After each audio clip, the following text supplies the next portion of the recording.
it could get very, very ugly in Ukraine if the U.S. continues to go down the road of escalating this conflict and continuing to support Kyiv rather than going to Zelenskyy and saying, look, the American and European weapons are coming for another 90 days. After that, I'm pulling the plug on this thing. So you better make a deal with Putin now. My friend Kyle is here. Kyle Anzalone. He is the news editor at the Libertarian Institute and then the opinion editor at antiwar.com. He's also the host of the show Conflicts of Interest and the Kyle Anzalone Show, which you can find wherever you find shows. And then, of course, you can check out his Twitter page, which I will show you here. It is at Kyle Anzalone _ANZALONE. And then there's the two shows. Go subscribe while you're at it. So let's bring Kyle in here. Hey, my friend. It's Misty. Good to have you here. Thanks for being here. Absolutely. Thanks for having me on. Yeah, of course. I'm very excited. So Kyle, if you guys ever used to watch my old TNT show or whatever, Kyle was a regular guest. He used to be my every Monday guest. We've had lots of conversations about really terrible stuff. Kyle doesn't ever bring getting freed. So that's there true. Was one good news story that we have talked about. Fair. That's fair.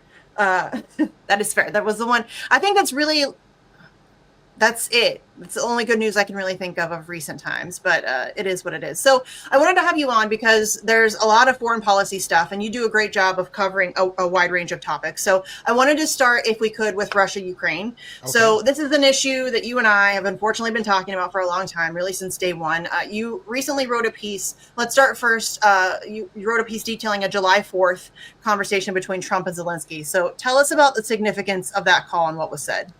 Yeah, Misty, this is absolutely crazy. And, it is anonymous sources. It is the Financial Times. So we could take it with a grain of salt. But it sounds an awful lot like something Trump is saying. And so what they explain is on this call, Trump asked Zelenskyy if Ukraine could hit Moscow or St. Petersburg. So the two most important Russian cities, right? In two cities very far, no, I guess Moscow not very far, but St. Petersburg certainly very far from the front lines. And so Zelenskyy said, absolutely, if you give us the weapons. I guess the only little bit of relief in this story is the Trump administration is apparently not willing to budge on the Tomahawk. These are cruise missiles that were previously capable of carrying a nuclear weapon. And so Russia views, their presence in Eastern Europe in general, but especially in Ukraine, is highly provocative. But long-range drones and plenty of other weaponry that we have that could probably hit those two cities. And so I think it's a real concern that Donald Trump floated this. Maybe he wasn't serious. Maybe he wasn't actually giving Zelenskyy the thumbs up on this, but that he would float this in a call with Zelenskyy, who may take it seriously, even if Trump doesn't intend it to be. If Zelenskyy takes it as a green light, this is a major concern. Now, the part of the conversation, that's one of the really important parts of the conversation also is what I think is a very clear, true statement where Trump told Zelenskyy that he wants Ukraine to carry out strikes deeper into Russian territory. And Trump said the purpose is he wants to make Moscow feel the pain of the war. And that's certainly the kind of negotiating tactics Trump likes, right? He doesn't want to negotiate on an evil playing field, or in the case of Ukraine, at a disadvantage, because the Russians had the advantage on the battlefield. The Ukrainians are going to have to concede a lot to end that war. He wants to feel like he has the upper hand. And I think Trump's path to doing that is going to be more and more Ukrainian attacks inside of Russia. Yeah. And just to be clear, Trump does deny this, of course. Publicly, he's denying it, that this is something that he said. But this is totally something I think he would say, right? I mean, that's what you just said. This is exactly how he operates. And of course, we don't know for sure, but I could totally see this at least being something that he floats, right? And you're right, he may not be serious, but I'm not really sure that matters. Right. So, but just strategically and militarily, Russia has been very patient, right? You and I have discussed that many times. They have really held their. So how do you see Russia reacting to just even the conversation that's being had, or that this is being floated, whether it was leaked or whatever? And how do you think that they would react to such an attack? Because that's obviously a major act of aggression, not something they're going to just look the other way on. Right. Well, I think it's important to remember Ukraine recently launched Operation Spiderweb, and there were a lot of people concerned that Russia was going to really, maybe even go for decapitation strikes in Kiev. And at the time, I had a conversation with our friend Pasta Jardula, and I told him that I thought, Russia may accelerate the war, and we've seen that Russia carrying out larger and larger drone barrages in Ukraine. Once it was 100 Russian drones was a large attack. Now we're seeing daily attacks of 4, 5, 6, a largest attack over 700 drones and missiles Russia fired at Ukraine one night. And so yes, Putin has accelerated the war, but not in a way that's capturing headlines in the United States, not in a way that's, I think, really changing the Russian overall strategy. As you said, we've talked about Russia, the Kremlin being willing to be patient. What we mean by that is winning a war of attrition at a way where Russia isn't sustaining a lot of blows to their side, right? They're not going on dangerous missions in order to take out a lot of Ukrainian soldiers. They're being very conservative in how they approach these missions. And so it means that the Russians aren't taking a lot of territory, but that's not the game that Putin is playing, right? He's trying to, at the least cost he can to the Russian military, cause the collapse of the Ukrainian military. And I think once that happens, he's going to just force Zelenskyy to negotiate at the barrel of a gun. That the Ukrainians really won't have a choice or a say in the matter, neither will the rest. Whatever the terms of Russia imposes on Ukraine are what they are. I hope he's not too extreme in what he takes, but he might be. He might impose a soft puppet government in Kiev and kill awful lot of Ukrainians who he feels are too tied to the nationalist and neo-Nazi parties of Ukraine. It could get very, very ugly in Ukraine if the U.S. continues to go down the road of escalating this conflict and continuing to support Kiev rather than going to Zelenskyy and saying, look, the American and European weapons are coming for another 90 days. After that, I'm pulling the plug on this thing. So you better make a deal with Putin now while you still get to make some concessions, where you still get to tell Vladimir Putin, no, you don't get all of Eastern Ukraine, and other concessions like Ukraine getting to hold their own elections in the future and not having a Moscow appointing sock puppet in Kiev, which again, I think is a highly likely scenario if we keep pushing forward here. And I think that, that's the road that Putin sees himself going down at this point. I mean, but that's it though. We are pushing towards that. This right. could have, it didn't ever have to get this far. You know what I'm saying? And we all know that. Like it's clear that this is just exactly what we intended for it to be, and we're just trying to get as much out of it as we can. But it's just very frustrating to watch because we are, as I've said many times, watching an entire generation of Ukrainian men and some women being sacrificed on the altar of Western imperialism, which is a very frustrating thing to watch that play out. And as you just said, Putin's probably just waiting to break the Ukrainian military. They're not far. It's not like they're struggling, right? You've covered that numerous times. The Ukrainian military is not in great shape. Right. No, that's absolutely the case. I think at this point, even more so than the manpower issue is the weapon supply issue and how many weapons the United States could get to Ukraine. And of course, I'm not talking, we're sending billions and billions of dollars of arms to Ukraine. And so they have tanks and armored personnel carriers and some small drones, small arms. But, there's particular shortages of important weapons. So, longer range rockets, the ATACMS that we've heard so much about, or even the HIMARS, particularly the 155 millimeter artillery rounds. I mean, these were running out under the Biden administration, and we are deploying the cluster form of this. And so, of course, I guess at that time, Washington must have known that they were never going to take back Eastern Ukraine, or I don't think they would have just littered the whole place with all these little bomblets that are going to cost billions of dollars and likely at least, the limbs of thousands of children over the rest of our lives, as we watch this war play out, just like Laos, Cambodia, Vietnam, all these Yeah. countries that were heavily hit with U.S. cluster munitions going on.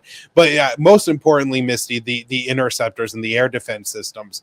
The West has gotten very creative. The UK designed a new Raven system where they used some of their surplus air-to-air missiles and converted these into an anti-missile system that could be launched from the ground.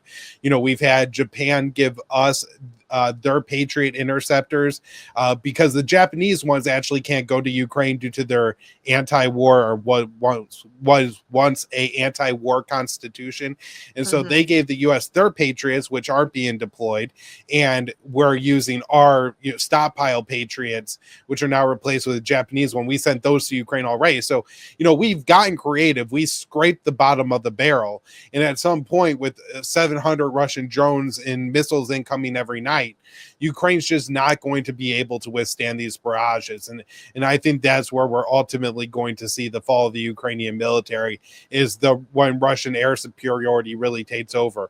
They're losing F-16s. More importantly, they're losing the pilots of the F-16s because they've used a lot of air-to-air missiles out of the F-16s to shoot down targets as well. Yeah. And Trump did just approve some limited Patriot missiles interceptors to Ukraine, though, right? So, and also, I love this story too. This is another story that you wrote for the Libertarian Institute, because Trump is now trying to say that the EU is going to pay for it, and I just keep hearing Mexico is going to pay for the wall. So, tell us about these Patriot missiles and how the EU is actually going to pay for that. Have they even agreed to these terms? Yeah, I think he said that maybe Poland is going to pay for some, Germany is going to pay for some. But Missy, this just shows how stupid that Trump is. And you're right. Ultimately, the United States is probably going to end up paying for these missiles. But let's say that Germany or Poland does. The problem with the Patriots isn't that the United States can't pay for more. We can't build enough of them. We could only build 500 or so a year, and we just used maybe 100, but certainly dozens of them to defend Israel against Iran in the Middle East. There's a lot of people in the Trump administration, including somebody in the Defense Department named Elbridge Colby, who believe that the real coming threat is China, and that basically we're depleting our munition stockpiles fighting wars in the Middle East and in Ukraine, and that's why we need to wrap these things up.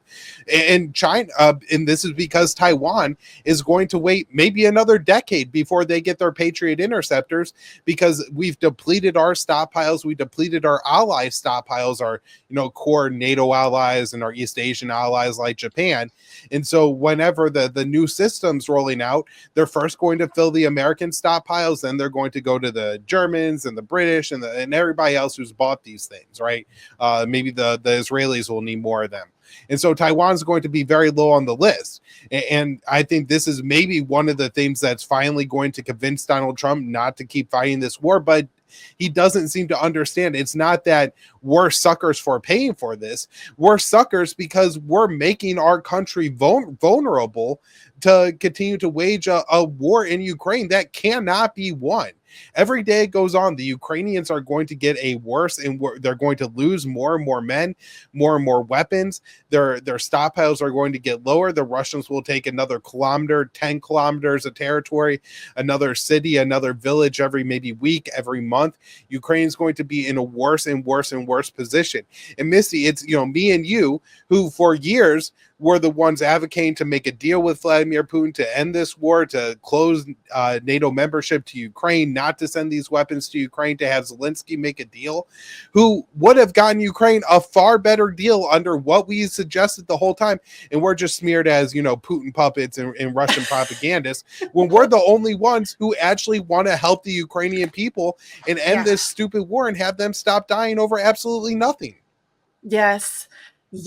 And that is what's so frustrating about, we know war is a racket. Everybody knows it. Thank you, Smedley Butler. We know that war is a racket, and it's just unnecessary cruelty and viciousness and death and destruction just so that rich people can get richer, so that weapons manufacturers can rake in more money. It is astonishing to me that it's the year of our Lord 2025 and human beings still blow each other up for profit.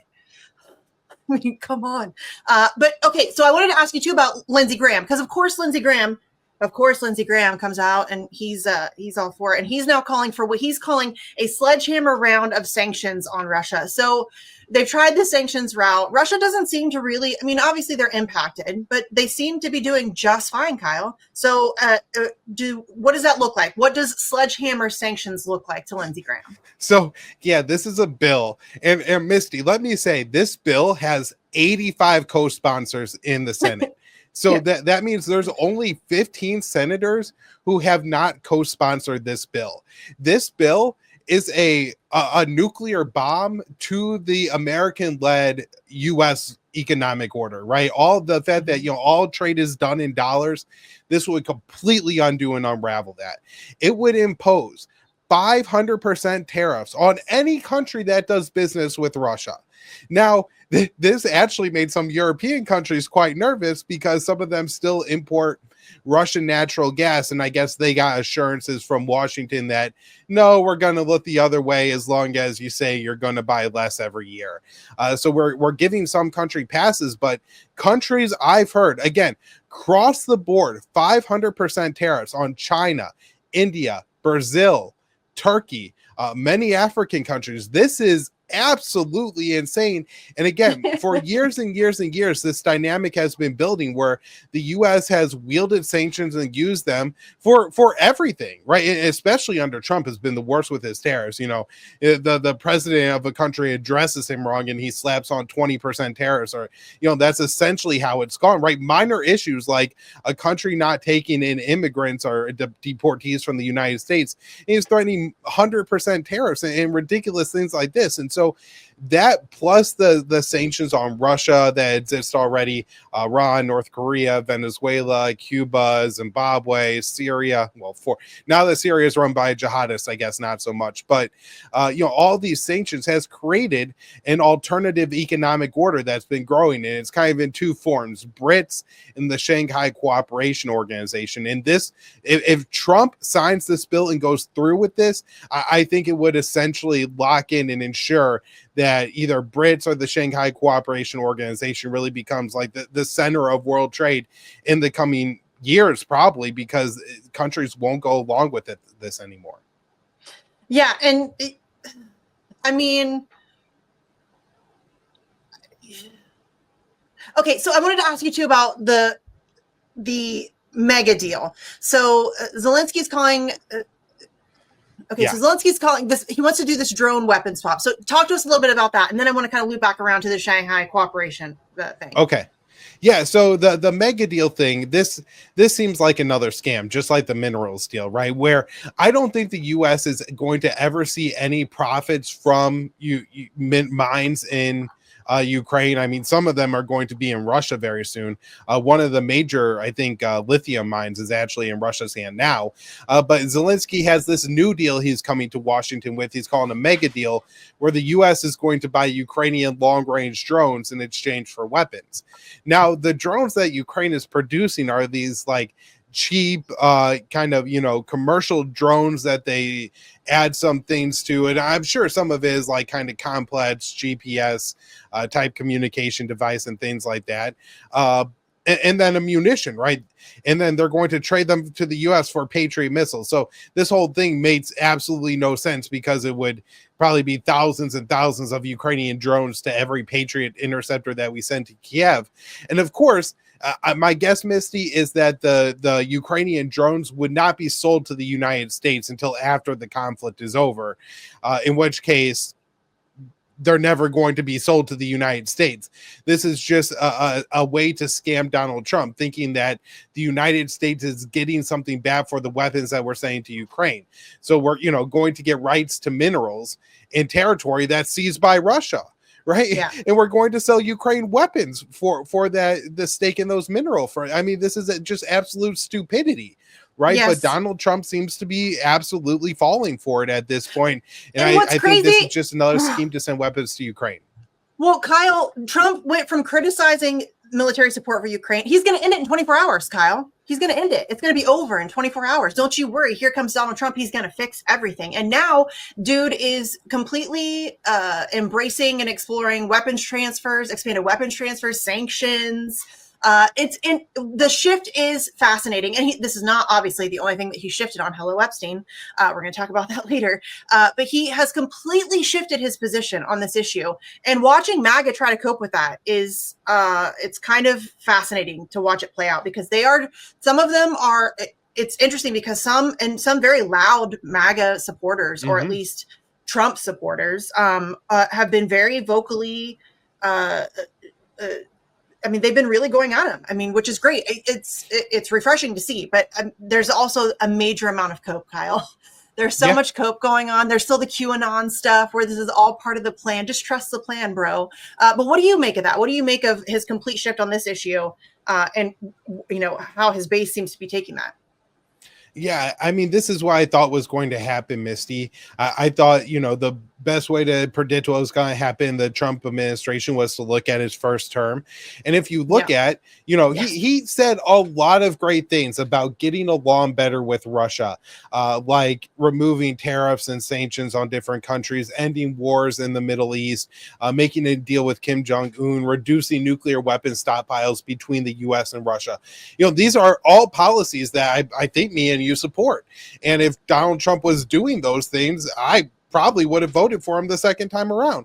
But he didn't do any of those things and actually went in the opposite direction on most of these issues. And this is the problem with Donald Trump, is that he'll take up an issue and he'll put it at the top of his list. But he only has so much attention span, and he only understands things so shallowly, right? And so I think you could kind of deal with domestic policy that way to some extent, but to negotiate a deal with Iran is going to take 6-9 months, right? It's going to involve working level talks, middle level talks, occasional meetings between Rubio and the Iranian foreign minister and things like, but it takes time. You build, you break down certain issues, right? Like there's massive bureaucracies that you're dealing with here. And so when you go and talk to a foreign country, our representatives bring back what the Russians said. We break it down. We go over it. It takes time to get that through the State Department, and then to get a report on the president's desk, and then of course, sending back how we're going to respond to it. These things take a lot of time to develop, and Donald Trump just doesn't have the patience for it. It's going to require a lot of kind of fighting the consensus narrative day after day after day, because people are going to panic when he tries to do a deal with Putin, with Lindsey Graham, or with Iran or something like that, right? Lindsey Graham will be jumping up and down and sitting next to Democrats and yelling about how we have to do more, and Trump is, giving too much away. And so Trump can't do that, right? He cognitively does not have the ability to navigate that process.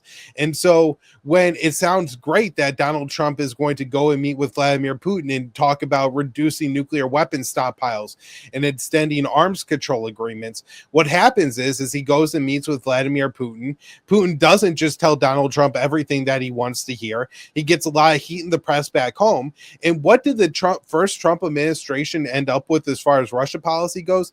We had expelled over 50 Russian diplomats from the United States, imposed multiple rounds of sanctions on Russia, and maybe most importantly, Donald Trump went further than Barack Obama and actually sent U.S. arms to Ukraine, not just, trucks and things like that, like Obama was doing.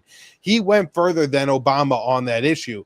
And so, Misty, I think this really shows us that if Donald Trump takes up a foreign policy issue, he's actually going to make it worse, because he doesn't have the ability to see it through, and then the Hawks win the narrative in the mainstream press. Yeah. What's crazy about that whole situation and Trump's positions and actual substantive policies on Russia is that all of that took place with him being very hawkish during the time of Russiagate, which is incredible that those two things could coexist at the same time, because the Russiagate that whole thing was he's owned by Putin, right? What was the book? Collusion. Oh, what's that guy's name? Oh, Aaron Matei killed him in that interview. I'm so bad at names. Oh, I wish I could remember. He's so funny. It's going to bug me. But yeah, it's the idea that he was somehow some like he was just owned by Putin, and he was incredibly hawkish on Russia. Come see us on tour. We're going to be in Toronto, Red Bank, New Jersey, Northampton, Massachusetts, Concord, New Hampshire, Oxnard, California, Rutherford, New Jersey, New York, Edmonton, Calgary, and Vancouver. Go to jimmydore.com for a link for tickets.